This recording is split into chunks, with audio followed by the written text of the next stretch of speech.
ఉగ్రవాదులపై ఉక్కుపాదం మోపుతున్నాయి భద్రతా దళాలు. ఉగ్ర కార్యకలాపాలకు పాల్పడుతున్న వారి ఇళ్ల కూల్చివేత కొనసాగుతోంది.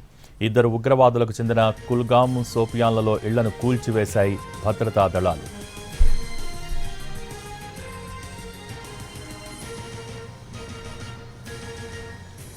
నిన్న పహల్గామ్ ఉగ్రదాడిలో పాల్గొన్న ఇద్దరు ఉగ్రవాదుల ఇళ్లకు వెళ్లినప్పుడు భద్రతా దళాలు లక్ష్యంగా ఐఈడీ పేలుళ్లు జరిగాయి.